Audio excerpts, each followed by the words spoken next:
Magandang araw sa inyo lahat mga boss. At meron pa tayong propeller na ayusin mga boss. Galing pa ito ng Secure. So gagawin natin mga boss ay pisa natin na konti kasi ito medyo nakaangat ang design na ito. Okay mga boss. Tara na. Kailangan nyo lang maganda yung pagka saka sukatin mo yung niya mga boss. Sukatin mo dito kung magkaparehas ba dito. Shout out nga pala sa may-ari nito si taga Secure, si Earl Burungan.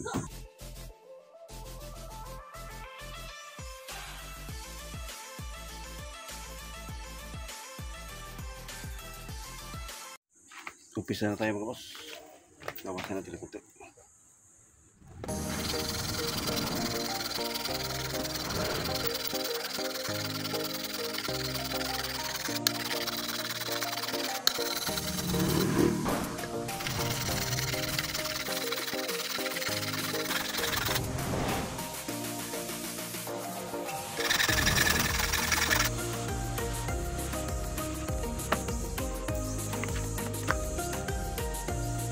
Tapos ito, bawasan natin to. Bawasan natin konti kasi hindi maganda yung pagkaano niya. Kailangan maganda yung niya mga boss, slick o ganyan. Okay mga boss, samahan niyo kung magano mga boss. Grinder na gagamitin natin mga boss. Boss.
Kaya boss, pantay na siya.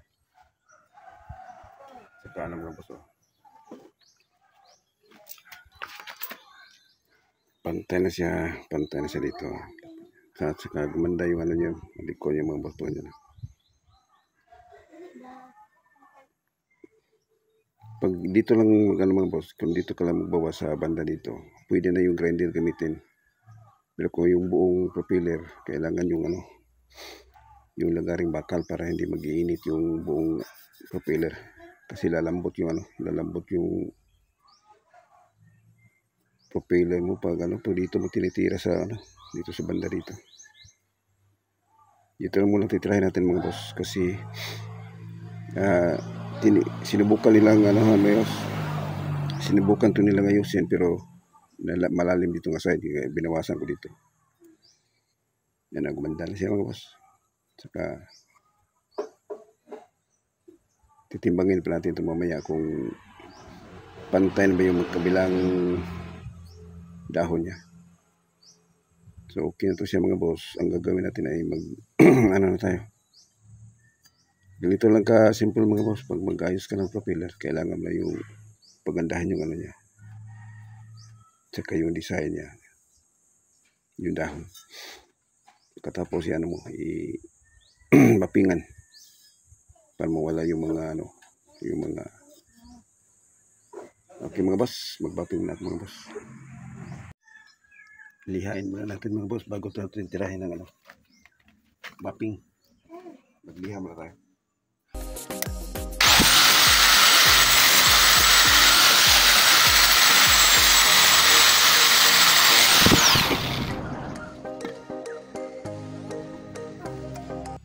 Yan, ito na siya. Wala na yung tama ng grinder. So ang susunod natin i-bapping natin mga boss. Yan yung propeller niya.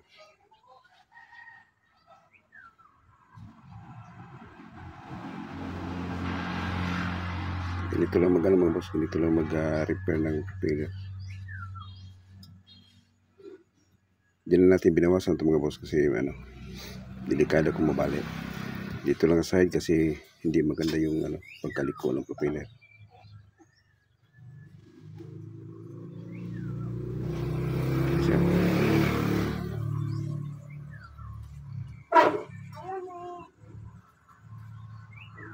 Yung boss.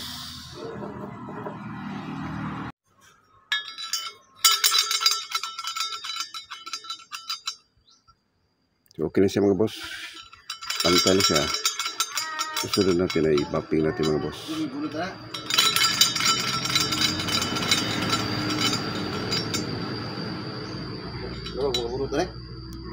Tumbay siya. So mag-bapping tayo mga boss para magkinis to siya. Okay na to siya mga boss. Pati yung alignment ng propeller niya. Ay maganda na.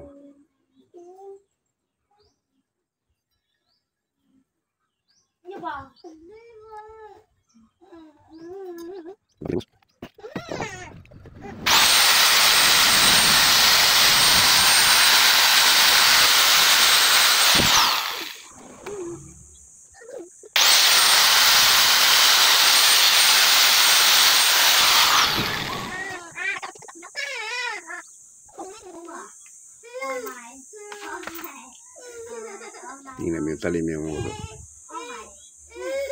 Pag masyadong matalas mga boss, iyan mo lang ng liha. Lihaan mo lang yung niya para mawala yung para hindi matalas. Okay mga boss. Shout out nga pala sa may-ari nito si taga Siquijor, si Earl Burungan. Boss, tapos na yung propeller mo mga boss. Naayos ko na. Sana gumanda ang takbo ito mga boss. Okay mga boss, hanggang dito lang mga sa aking video mga boss. Sana nakuha niyo kung paano ito kailangan nyo lang maganda yung pagkaliko, walang lubak-lubak, walang bungi-bungi. At saka parang ang ganda ng niya, ikot. At saka sukatin mo yung niya, sukatin mo dito, kung magkaparehas mo dito. Para hindi po siya gumaganyan pag mga boss. Pag umanda rin makina. So ngayon mga boss, sana nasundan yung mga boss kung paano ito mag-repair ng propeller. Tsaka mag-align na rin, ina-align ko na to bago ko tirahin mga boss para diretso na tayo. Okay mga boss, God bless po sa inyo lahat mga boss.